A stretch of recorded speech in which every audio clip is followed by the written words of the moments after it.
full to the brim, which is a common sight. You'll be here every now and again getting fuel.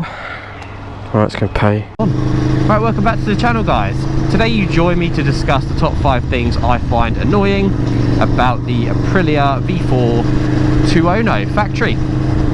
These are only little minor things. Overall this bike is a phenomenal bike and the best I've ever owned, so it's not things that would put me off buying it. It's just little things to be aware of if it interests you.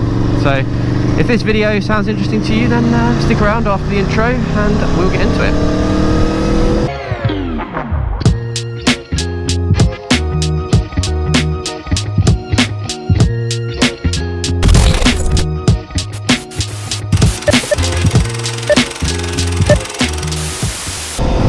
First off, we are going to talk about the running costs. That's my number one, the running costs.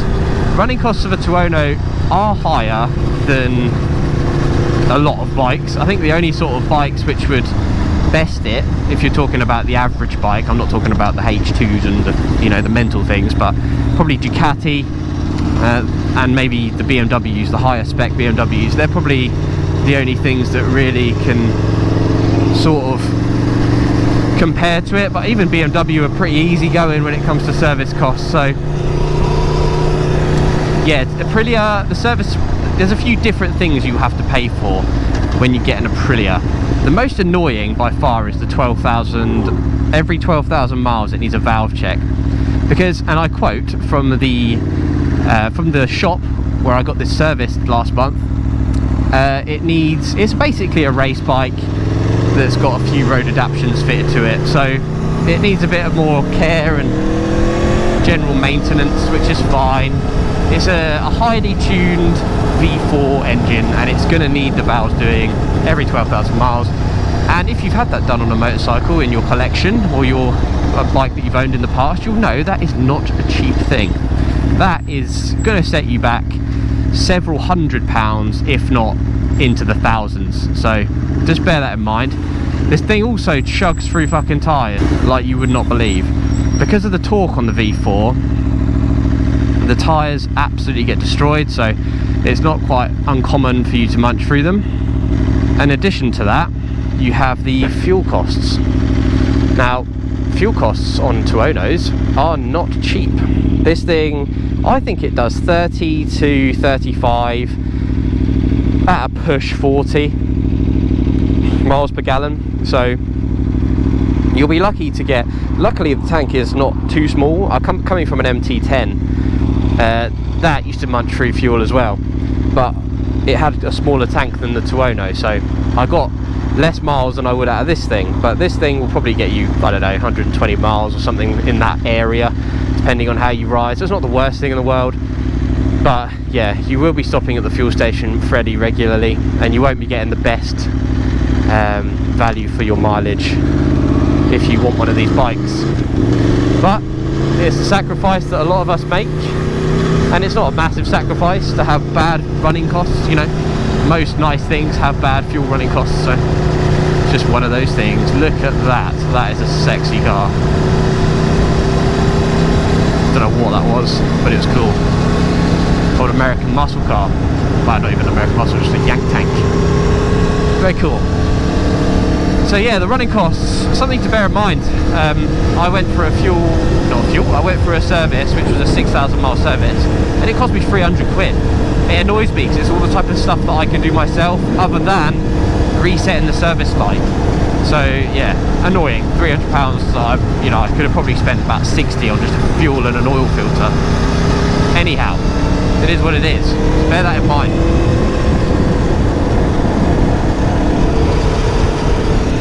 I can never see if this thing is recording. Ah, it is recording, there we go. Can't wait to change my camera. This thing, GoPro, are just doing my head in. Oh, it's grim and gravelly and horrible. A second annoyance, and this is in no order, in particular order, because this is so minute, but if I turn on the cruise control, which is actually quite annoyingly hard to turn on, and I just want it ready to set at a certain distance, like now for example, if I want it on, the button I have to hold it down to the left quite hard, It's not a simple one, but you just hold it to the left.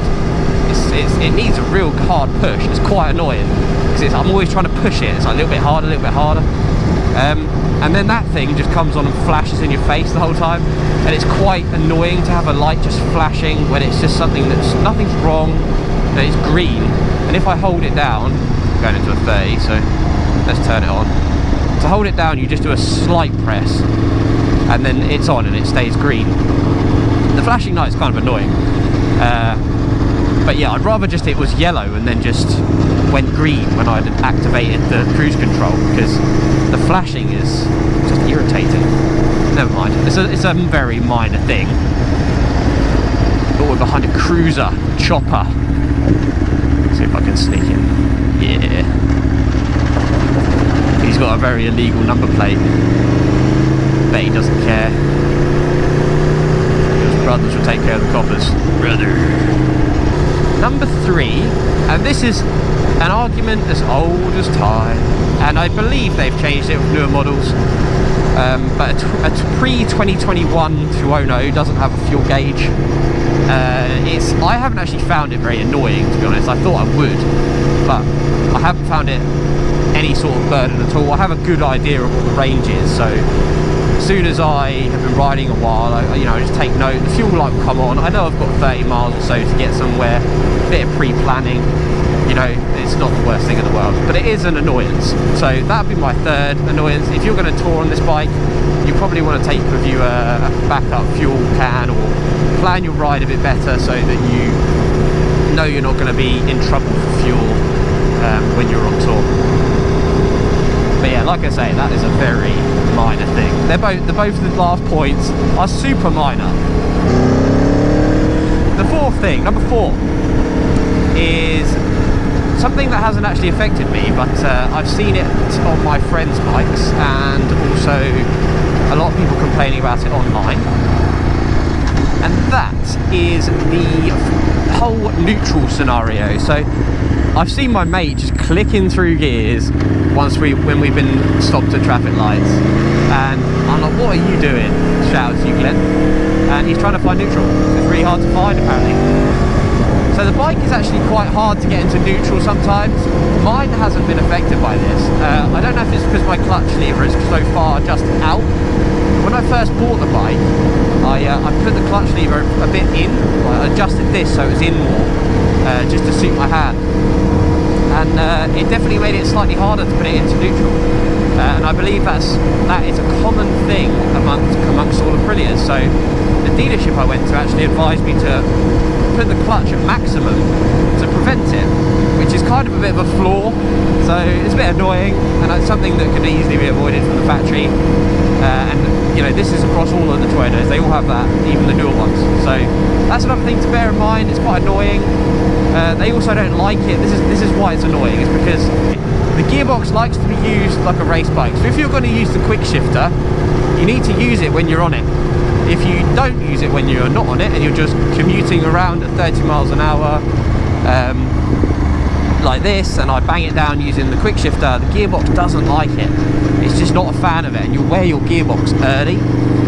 And I've seen my friend's tuono, he was literally told you're not riding it hard enough and you're using the quick shifter around town, and that is causing your gearbox to have premature wear. So bear that in mind. You have to adjust the clutch lever out so it doesn't annoy you going into neutral, but then you have to use it more to prevent your gearbox from just shitting itself. So yes, double-edged sword. It is what it is. Italiano. The last final thing I'm going to suggest, and I've had to think hard about this. It's almost the point of this video. Get out the middle of the road, you fucking peanut.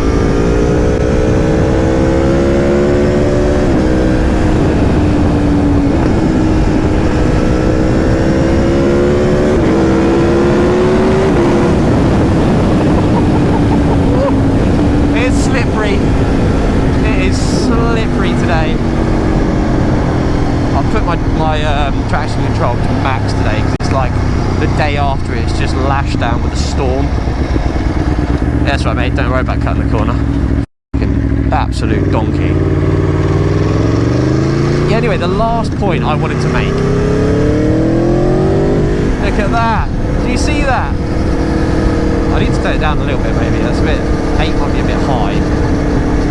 Go to 6 because it's flashing at me constantly. Yeah, the last thing that annoys me about the tuono is myself, because you know this is so much bike. This is when this came out in 2020. This was peak. This was a peak hyper naked bike, and you've got to be some sort of rider to maximise a tuono. On the road, you won't be able to max it. I don't even care who you are. You're not maxing out a tuono. You might max out in a straight line, but you're not getting the most of its performance. A lot of the time, anyway. So, yeah, whatever. But the rider, in general, would be an annoyance because you've got so much bike. It's like having a MotoGP bike. That's an exaggeration, obviously. But it's like having Marc Marquez's MotoGP bike, and then I put you in the middle of London with it. You can't really use it that much, anyway. Don't get me wrong. You can use it enough, but you can't maximise it. And that can be a frustration.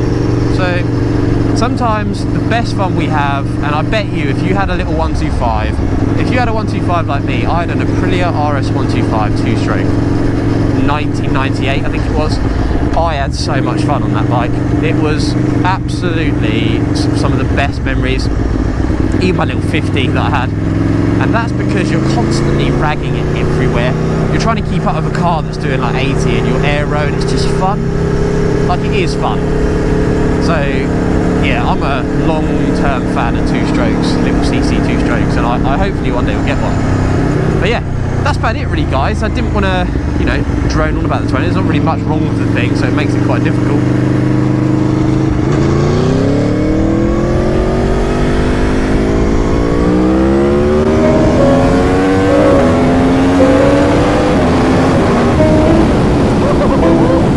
But yeah, this bike is phenomenal. It's the best bike I've ever owned. I love it. Just very happy with it overall. So yeah, take that video with a pinch of salt, because yeah, not really major things wrong with it. It's just all around a bit of a masterpiece of engineering. But thanks very much for watching. If you liked the video, please subscribe. And yeah, ride safe, guys. I'll catch you on the next one. Ciao for now.